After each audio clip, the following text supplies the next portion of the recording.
Siku zimepita kama upepo baridi, kumbukumbu zako bado zinanikaribi.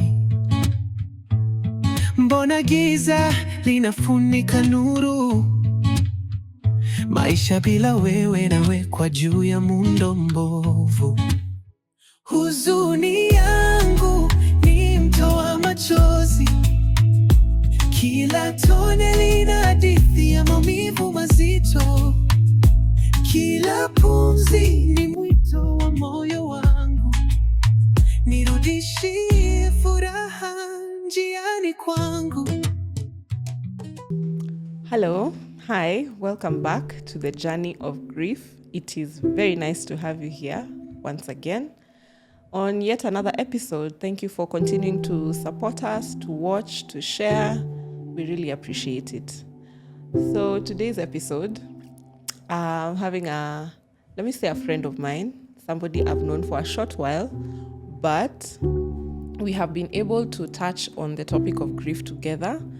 And she's such a, what can I say? It's like a carose, you know?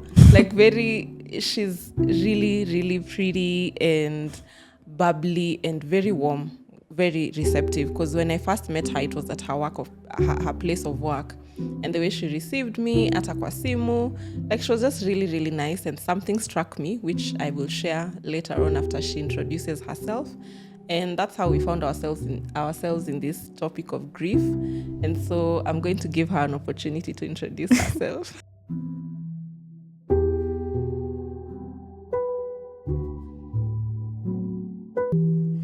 It's okay. It was just the other day, so it is fine to feel like it is overwhelming, and it's still.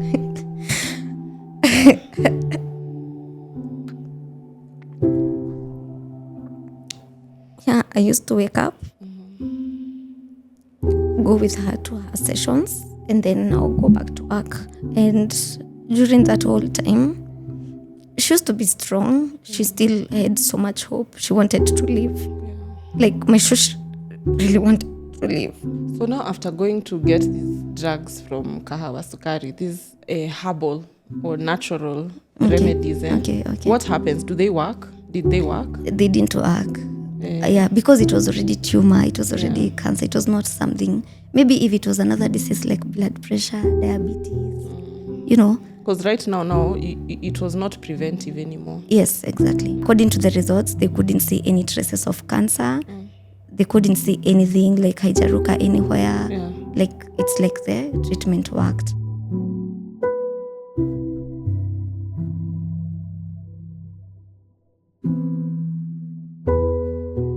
Okay, hi. Thank you for having me over. I'm Purity Wangechi. I'm an esthetician by profession, majorly focused on waxing and facials at Waxlux Beauty. Generally, I'm a happy person. I think that's it. And a yapper. That's it. Yeah, that's it. Yeah, so like she said, she has specialized in waxing and facials. Yeah. That's where we met. I was looking for a place where I can go for waxing, and I landed at hers. Actually, nearly Google, and that's the first place I got, and I went to her. And it was late. It was a bit late, so she was very warm, and she told me, just come. She was very patient, giving me directions and everything. And when I got to her place, to her workplace, hapo kwa the waiting place, the waiting lounge, I saw a photo of a very beautiful lady, maybe a bit older, because I wouldn't say she's young. She's a bit older, but she was there. She's smiling. Very nice photo. And so it struck me. It was a bit odd. I was like, okay, there must be a story here. Yeah. And so I asked her, and that's how we found ourselves here. So before we get to that point, tell us a bit about Purity growing up. Yeah. Okay. Growing up? Oh my God, that's a hard question. But I'm a grandparent's kid. I can say mimi ni mtoto wa shosh, mtoto wa guka. And growing up, oh my God, that's a hard question. I don't know how to answer that. I don't know how to answer that about growing up, honestly. Okay. Yeah, I can just say mimi ni mtoto wa shosh, mimi ni mtoto wa guka. That's That's enough. it. That's enough. I think that's enough. Yeah, now, yeah. because me, I know a bit of the story, I can safely say, even for the viewers, that it is enough. So, like Purity has said, she grew up with her shosho and her guka. Yeah. And your relationship with them, how was it? How is it like? I know shoshos can spoil you. Very, very. Yeah. They were very strict. They were like my parents. Actually, they were more of my parents than my actual parents. And unaona venye unaogopanga kurudi nyumbani juu utachapwa. That was now my guka. Yeah, so we were very, very close with them. Okay. Yeah, growing up, I knew those were my parents. Yeah. I used to take my mom ni kama sister yangu. Okay, yeah. Hata kama deep down I knew it's my mom. Yeah. That we were very close. The relationship was close. Yeah. I like that photo that is in your studio. Okay. Like, it is so beautiful. She has this nice, youthful smile, even though you can see like she's a bit elderly. Not old. Yeah. She wasn't like old. Yeah, no, yeah. But she has this beauty to her. Tell us about maybe illness. What happened? What is it that started? Okay. It started, was it 2021? That was the last December, I remember. We spent the last December vizuri. Then come 2022, that's when she started complication. She started bleeding. Okay. But the whole time, we just thought it was kawaida things, like we were not yet sure what we were dealing with. So we were from hospital to hospital until one hospital confirmed that they are sensing some tumor. Okay. And according to her age, because she was past menopause, she shouldn't be experiencing that bleeding. Okay. And it was like really heavy. So that's when they confirmed there are chances of tumor, but it was still not yet confirmed. Okay. So she was scheduled for surgery, and that's when things went wrong. Yeah. Like now looking behind, when we were talking with my mom, that's when we realized that's when everything went wrong. Because instead of going for a normal surgery to a gyna, she was supposed to go to an oncologist surgery. Oh, so instead she went to a gyna. Yeah. But she was supposed to go to an oncologist. Yes. Was it confirmed to be cancerous? No. It was not yet confirmed. So after the surgery, there's something called the biopsy. That's when it came back and they discovered it was stage 1. Oh, that was after surgery. Yes. Meaning, had they done the biopsy before, wangejua that she was supposed to go to the oncologist instead? Yes, exactly. So that's where everything went wrong. Because after that, we were referred to another hospital, now to an oncologist. And the oncologist was very mad because he was like, why did they have to do this surgery? Because they could sense she had some, they're called ngai in my local language, lymph nodes, I think, that were left behind during surgery. And that's what spread now the cancer even more. Yeah. So there was a bit of medical negligence. That I can say that honestly. Actually, not a bit. Majorly, that was the problem. Yes. Because they should have tested before surgery. Yes, exactly. So that's what happened. But she was okay. She took the chemos and the radios gracefully. She was so strong. For she how didn't. I think 2023. We started chemo. I think 2022 December. She finished her last session 2023 January. Yes. She didn't lose hair. She didn't lose weight. She was not experiencing any bad, you see this kutapika, diarrhea. She didn't have any of that. Actually, when we were going for the sessions, people used to wonder who is sick. Like, nani mmeleta mgonjwa? Everybody anaonekana ko tu sawa. Yeah. Well, the rest were weak, while the rest walishindwa kumalizia safari.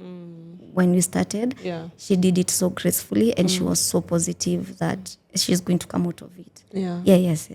And she even had lots of appetite, even more than before. Yes. Aww. Yeah. So now mkafanya treatment and she started feeling better. Yes, we did the treatment. The only one treatment that put her down was the last chemo, and that was an added one because chemo has to go hand in hand with radio. Yeah. So they added her one more session, and that was the one that put her down kidogo. But she managed to come out of it vizuri. Then after chemo, you were supposed to wait for like a year to go for a picture called, this name, I'm not finding the name. There's a picture that you usually go for, and something I can't remember. You're going to be scanned the whole body, kuonekana kama zime spread anywhere else, if it's back. So that was already 1 year after. Okay. And we went back and we were so nervous. I remember before opening that envelope, your results zake, I started crying already because I just started imagining we are going to go back to chemo and radio all over again. Yeah. It's going now to be another episode yet again of whatever we went through.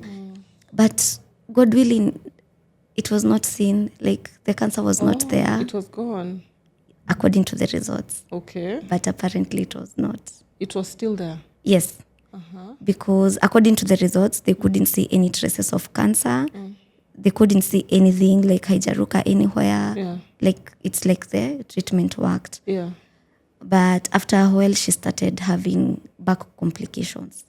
So in our mind, we know it's not cancer. It can't be cancer. It has to do with maybe the side effects of radiotherapy or just other complication. My sure she used to have a lot of health issues, blood pressure, nini, utapata tu ako na mtu mashida, hapa kule. So she started having back problems, like halali na amani, anasikia uchungu hapa nyuma kwa spine. So our first thought, it was not going back to the cancer center. Yeah. It's looking for physiotherapy or whatever, so that she can have the therapies. So we did the therapies. Then she was sent for an MRI, a scan. Okay. And then they saw a tumor. And we were in denial. Like, we were like, no way. The picture that was supposed to scan the whole body, it came out clean.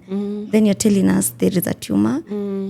So we didn't even think about going back to the cancer center. We just started asking for other options. We started going to other doctors to do different scans and MRIs until it was confirmed now the cancer was back and it was now stage 4. They call it metastasis. Once it skips from one area to another, they call it now stage 4 now. And they said there's no treatment. She just has to survive with it. Survive with it how? Medications. Yeah, just medications. Survive with it. Give her palliative care. But we were still okay. My she was still positive. She was like, I handled it before. I'm going to still handle it even now. Yeah. So it reached to a point she couldn't even walk. Already started crying and I don't want to do that. She couldn't walk after a while. She started bending over. We even tried African medicines. There's a place in Kahawa Sukari. They say it's natural juices, nini. We did everything we could because we were in denial. We were like, no, we're not going back for the chemos and the radios because they really drain someone. Apart from finances, even mentally, emotionally, she was also not ready for that. It's now until it was 100% confirmed and now she had to go back to the radios. But we didn't do chemo for the second. For the second time? Yeah. She also kataa kabisa. She said no? No. Si ati ni alikataa. According to where the cancer ilikuwa, the best medication was radiotherapy. It was just to shrink the tumor so that she can be able to continue working and live with it under medications. Yeah. So now after going to get these drugs from Kahawa Sukari, these herbal or natural remedies, Okay. What happens? Do they work? Did they work? They didn't work. Yeah, because it was already tumor, it was already cancer. It was not something, maybe if it was another disease like blood pressure, diabetes, Because right now, it was not preventive anymore. Yes, exactly. The tumor was already there. It was already at stage 4. So there's so little they could do. Yeah. So we just had to go back to radiotherapy. But she was still positive. Yeah. She was like, intawezana, like, this is nothing. Plus it's radio, it's not chemotherapy. Yeah. And we went through 5 sessions. Yeah, we did 5 sessions for the radio. Yes. But it was supposed to be 10. But the doctors said it was going to be 5 strong than 10 which are not strong. Yes, that's what happened. So how did it go during those sessions of radio? Did she start getting better? How was it? No, she started now getting worse. Yes. Instead of getting better, like the radio started affecting her other organs. And that's when, on her last session, that's when she didn't manage to finish the last session. So it happened during the last session in hospital? Yeah. Wow. Okay. Were you there with her? Yeah, I was. It's okay. It was just the other day, so it is fine to feel like it is overwhelming, and it's still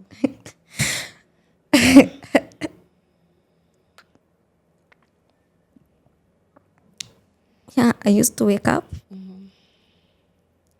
go with her to her sessions, and then I'll go back to work. And during that whole time, she used to be strong. She still had so much hope. She wanted to live. Yeah. Like, my shush really wanted to live. Yeah. I remember we used to even gossip. Like, You and her. yeah, she was my gossip mate. Like, we were so close. So even in midst of all that, like, we could see more sicker people. Like, you could see some people's eyes are yellow. Like, unaona kabisa mtu amelemewa. Yeah. She was even like, hata mimi si uko mgonjwa basi. We were like, we are going to make it. But during her last session, she couldn't talk. She couldn't have a full conversation with you. And she actually didn't want to talk. She didn't even want someone near her talking. Like, I remember us having a conversation with my mom, kando yake, and she was like, acheni kupiga kelele. And I remember she looked up and she looked down and she said, Johera. In Kikuyu, that means nisamehe. And I think that's when she just let go. Like, I don't know who she asked for forgiveness. I don't know who she saw. You know, they say during those last moments, some things happens that we can't also explain. Yeah. We don't know. I'm the only one who heard that. My mom didn't hear that. But I didn't read so much into it. And I remember she used to be still strong, even if she was in a wheelchair, putting her back in the car. Alikuwa at least anaweza kujishikilia. But that last day, alishindwa. We even now, when we were packed hapo mbele ya cancer care center, people saw how we are struggling with her, kumuingiza kwa gari. And now people offered to come and help, kumuingiza kwa gari. And she couldn't even keep a straight neck. She was just like this, like, ayuko responsive at all.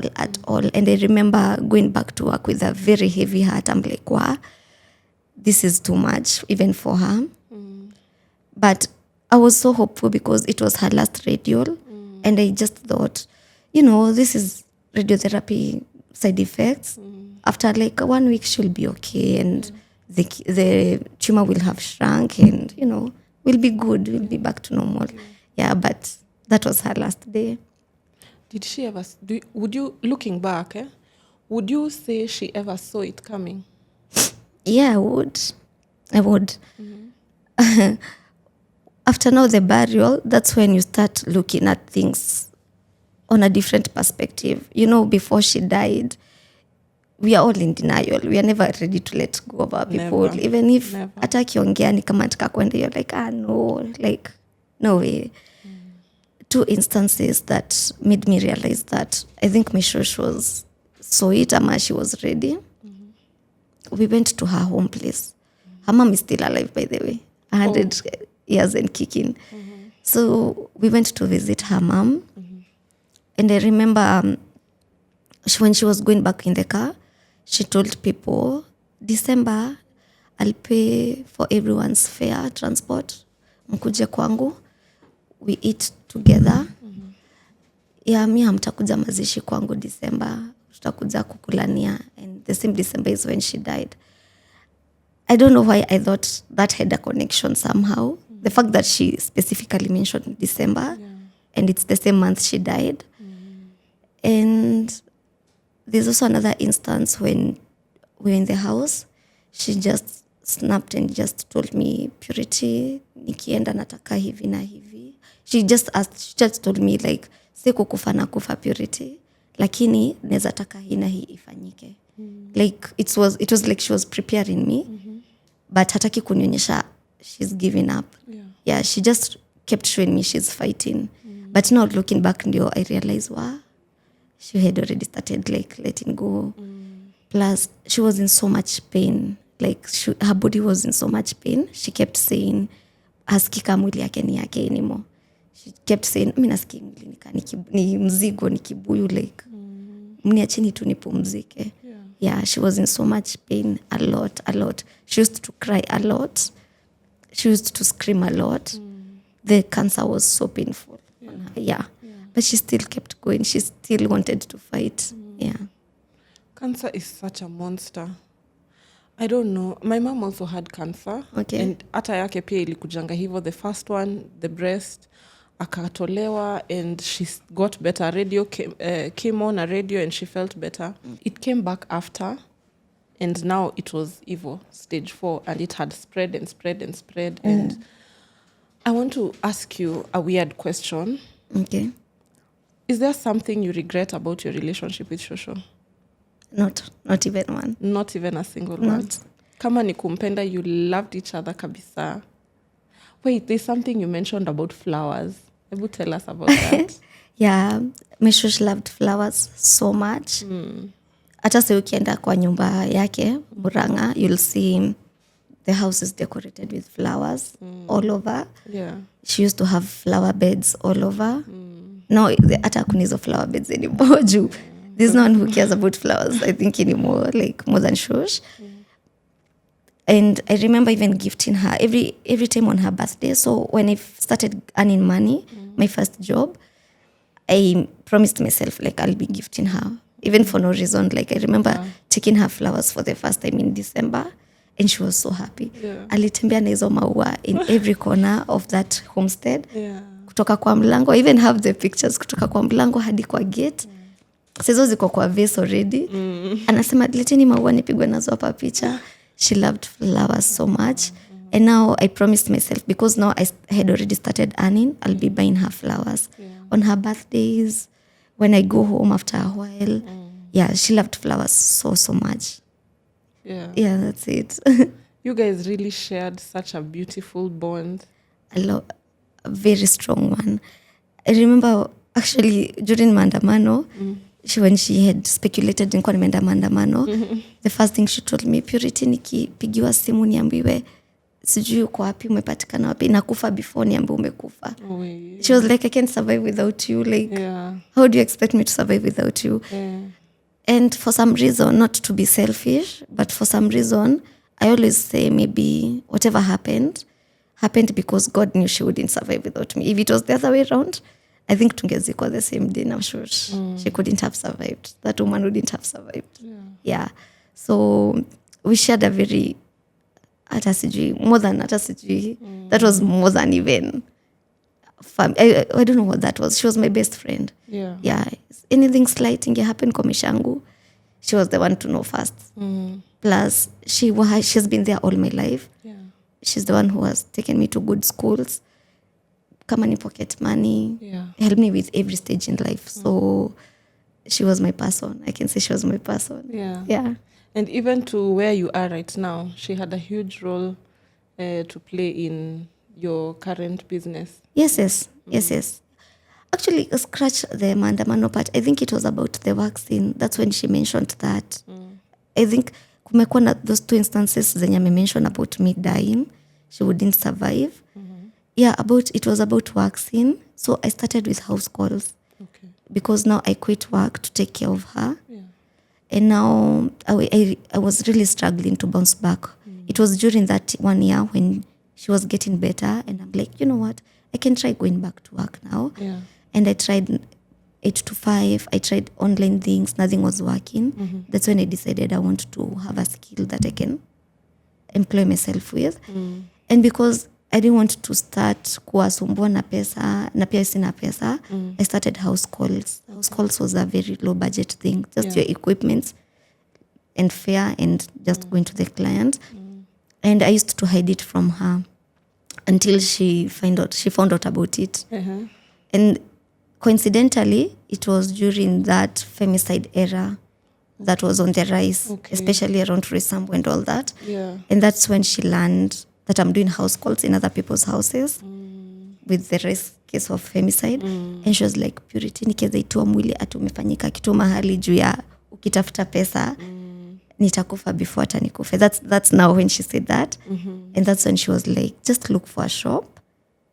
We are going to find that money. We are still going on with the treatment, but she sacrificed a lot of money. Akasema tufungua duka. I know when your business itashika, utanisaidia. Kama ni kulipa workers or whatever, or treatment. She had so much confidence in me. She was like, fungua hiyo biashara. Nikihitaji pesa najua nitakuja kwako.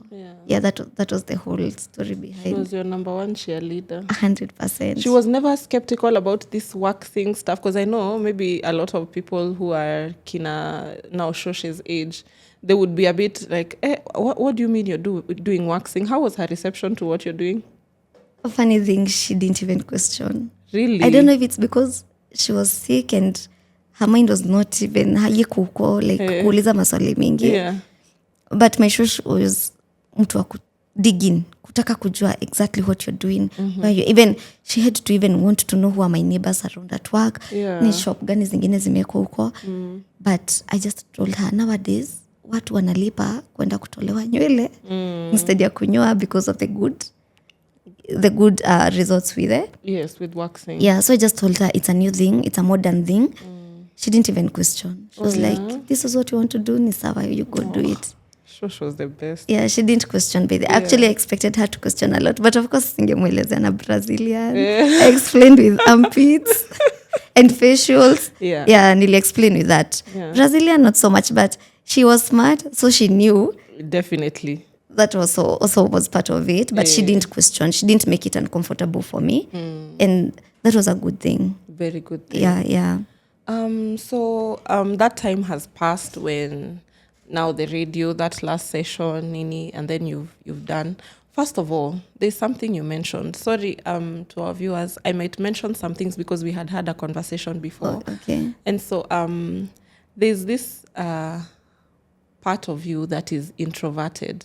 Okay. Quite introverted. Okay. And I remember you mentioning that even during the burial time, you didn't really tell people that Shosh has passed on. Yeah.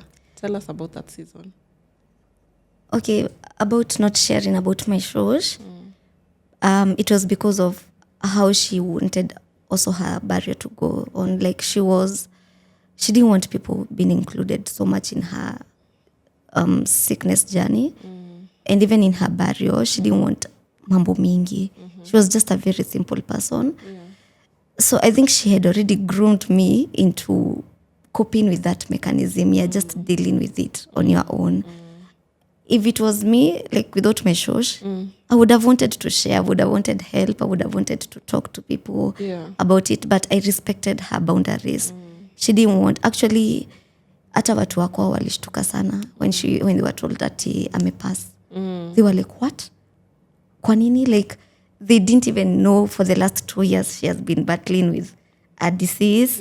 Because ukimpigia atakuongelesha, even ako hapo kwa kimo, but anaongea, even hii time yote anashindwa kutembea, anapigiwa simu, she sends money if she needs to send money wherever. Until now it got to a point yenye sasa hata having a conversation ilikuwa ngumu. That's when now we started taking over her phone calls and all that. But this whole time, she just didn't want people involved. And I think even with the burial and everything, I think I just coped with it. I was just like, let me just keep it to myself the way she would have wanted. And some people got mad at me so bad. Even my work neighbor, he was like, what? This happened and you didn't even tell us? Now we look like bad neighbors. Like, we didn't even come kukushikilia mkono. I'm like, it's okay. Like, it passed. Yeah.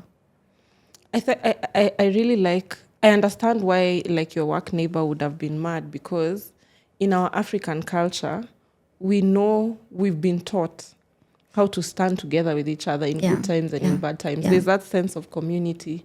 And that's why even when someone passes on, you'll find that your neighbors, your colleagues, people will just feel that need to stand in the gap with you, to support you, to be with you. It's a very good, a very good part of being African, how we are. I know.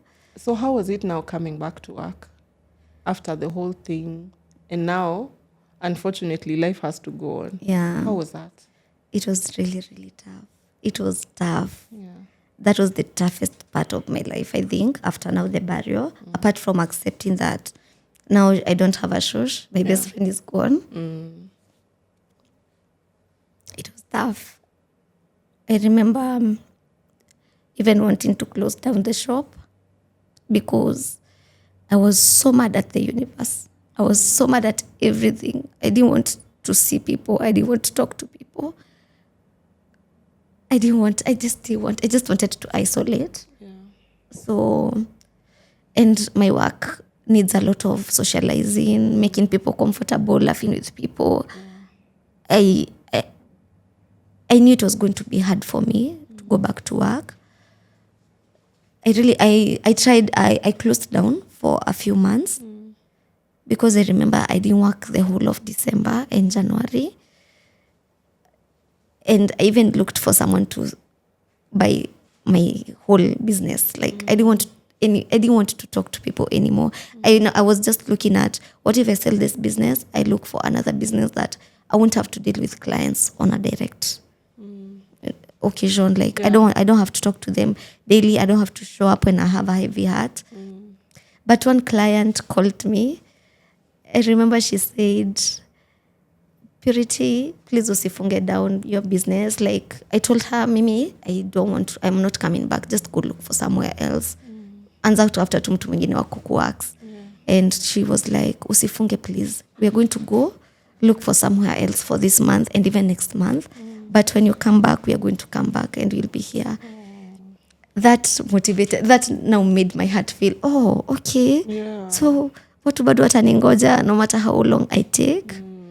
But it took me a while before nikubali kutoka kwa hiyo nyumba. Like I didn't want to get out of bed. I didn't want to even shower, sorry to say. I know. I didn't want to do anything. I just woke up, nikulia tu, going through memories, sleeping, repeat. I didn't want to go outside at all. I just hated everything that. And then it's the fact that maisha inasonga, life is moving on. It feels unfair. Yeah, it feels unfair. I used to question guy, unajua mimi nimepoteza shosho yangu, like na nyinyi mnasonga tu na maisha, like. Yeah. And you have to accept it.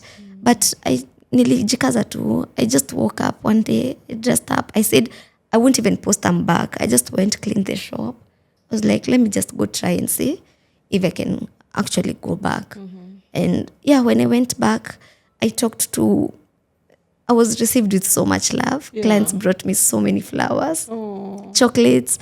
I even have a doll, a bear from one of the clients. And I felt so loved. I felt, oh, okay, so I'm not alone. Like, so hawatakuwa ni kama life inaendelea tu kawaida. Yeah. And even those who couldn't manage to bring me anything, they used to come and say like, pole, mi sina pesa kukuletea flowers, but I'm so sorry. I'm like, don't be obligated to bring me anything. Yeah. This is just out of goodwill, out of your pocket. Don't be obligated. As long as you come and you understand that when when I have a heavy heart, I won't talk to you like occasionally. Yeah. That's enough for me.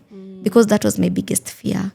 Because I used to fear like nita lose clients, because customer service is definitely the first thing that a client atakupendea. Yeah. So I was like, ile siku client atapata hapa nikiwa tu nalia ama nikiwa in a bad mood, like, then I lose that client in that way. That was my biggest worry.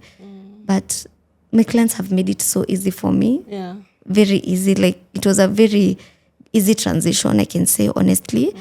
And that's when I realized I don't just have clients, I have a community with me. Yeah. I realized by the way, those are just not clients. That's when I realized that.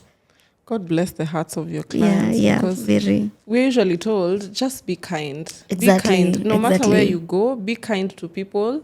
because you don't know what somebody is going through. Yeah, exactly. because mi naeza kuja nimekuja waxing appointment and then I find Purity and she's not in the best of, her spirits. And then I'm just being nasty to her. Exactly. It's better to just be kind, and God bless all those clients who are really nice to you. Yeah. And then even interacting with them, now that I posted I had lost someone, you could find, like the way now you came, and then you asked me about my shosh, and then you opened up about your mom. I was like, oh, so uko peke yangu going through this. You can find someone coming there and I just lost my brother. And I'm like, I'm sorry. At least, like, you just feel they are also kind coming there, and they also have someone lost to them, and they have the guts to be a good person. I'm like, okay, I can also be the same. So I interacted with so many people who started opening up. I even had this good client of mine, works for long, and I never knew she had lost her mom like a while ago, like I don't know if it's 5 years ago or whatever years ago. And that's when I learned that when I lost my shosh, because she opened up to me, and I told her, guy, why have you never even told me about it? She's like, until I know someone has been there, I don't find the reason to open up. Because people will never understand. True. Yeah, and I felt so good that now I can even talk to people during sessions about death, because it's a safe space. Yeah. And like you said, sometimes it's hard for somebody to just start that conversation if themselves they've not gone through it, or they've not seen that you've also gone through something similar. Yes. It has to come from a point of mahali tunapatana. Exactly. And that's part of the reason we started this podcast, because I wanted people to have a safe space where they can just talk about it, let it out. Because there are some places, I've seen people who, even sorry to say, but even the way they relate with people, like romantically or even just friendship, hizo relationships zina-affectiwa because one person has lost the other. Exactly. One person has lost a loved one, and the partner or the friend or whoever does not know how to deal with it. Exactly. Yeah. That's so accurate. Yeah. And I want to say thank you so much for doing this, honestly. Like, you're doing a good job. You're giving people a safe space to come and talk about the uncomfortable part about grief and everything. Yeah. So it's a good thing you're doing. Thank We feel seen. We feel appreciated. Thank you. I feel like I can cry here and no one will care about Yes. that. Yes. Yeah, that's good. That's a good thing. That's a good thing you started. Yeah. Thank you. Okay. So how have you been recently? Like, how have you been managing, and how is your heart recently? Well, I still have a heavy heart. Like, you have to move on. You have to just find ways to live with the grief. It's not going to go away. Now you just have to start learning to live with it. Yeah. But I think the part that people don't see is, even when I'm out there having fun or drinking or concerts, events, I'm still grieving. Yeah. I'm still mourning. It's just my way of keeping my mind busy, not to just think about grief all the time. Yeah. But there are sad times, very sad times. Every now and then you'll find me like crying at home. It hits you out of nowhere. Yeah. Even when you're 18, you're like, wow, this was her favorite dish. Yeah. And then you start crying. Yeah. Something good will have happened in your life. You're like, Kai, I don't have her to share. So I still have a very heavy heart. I just try to keep my mind busy, and I don't know, just to cope with it. I'm just learning how to live with grief. Yeah. TikTok has really helped me, because you'll find videos of people going through grief as well. And then you'll see comments and you're like, oh, apart from Kenya, we even a lot, even outside there. So it helps you just go through all emotions. Yeah. But I think the biggest part is just learning how to live with it. Yeah. I think nimefika part ya acceptance. Okay. Acceptance stroke denial. I'm still in denial. It happened. I still think she's going to come back. But I have to accept, I have to learn how to live without her. Yeah. Especially because this was someone who was a very big part of your life. Yeah. So far that's it. That's it. I'm just learning how to live with grief and without burdening other people. So you still have to show up for your friends. When you're invited somewhere, just have to still show up. Don't isolate. I try not to isolate so much to be the sad person every time. Yeah. The sad thing about grief which I think is, when I think about it now, I think it's a sad thing, but it's also like a beautiful thing. The fact that the sad part of it is that you carry it with you all your life. I won't lie to you, grief utaibeba forever. So long as you loved this person. Yeah. Somebody said that grieving is the price we pay for having love. Yeah. True. And so you'll carry it with you all your life. But now, again, that's the beautiful part of it, because it is always a celebration of love. Exactly. Like, this is somebody who lived and breathed and has all these memories. And there are so many things you'll always see and think of them. Yeah. Yeah. And they're just trying to keep their memory alive. Definitely. I think the one thing that people can not do is put a timeline on people's grief. Thank you. Thank you for saying that. Yeah. People are so wrong for putting a timeline on someone's grief. It's been a year, you should have moved on. Kwanza, don't tell me to move on. I'ma get over it. Yeah. That's very harsh. Yeah. But I think that comes from people who have not experienced grief. Absolutely. Ukisha experience, you'll be so humble. Hautaiongea kitu kama hiyo tena. You'll just shut up and now nowhere. I didn't know what I was dealing. Actually, that comes from people who have not experienced it. I don't pray they do. But I always say, Mungu mpe tu asikie benye, ache kukua. I'm not being insensitive. But it's because they're also insensitive when they say that. Yes, yes, it's quite insensitive. There's a time I was having a conversation with someone, and I think it was around July. For me is always a hard year because it is the anniversary. No matter where I am, July will always be hard for me. But there's somebody I was having a conversation about that with, and they said, by now you should have moved on. I said, I told them, listen, mi sikutaki ati somebody close to you akufe. But the reason you're saying that is because you haven't lost someone close. It is only when you lose someone who's close to you, that is when you'll understand that there's no timeline to grieve. There's no timeline to grieve. And there's no grief that is bigger than the other or smaller than the other. Grief is just grief. Yeah. And it sucks, but with time, like you said, we learn to walk with it. Yes, we learn to just cope with it. True.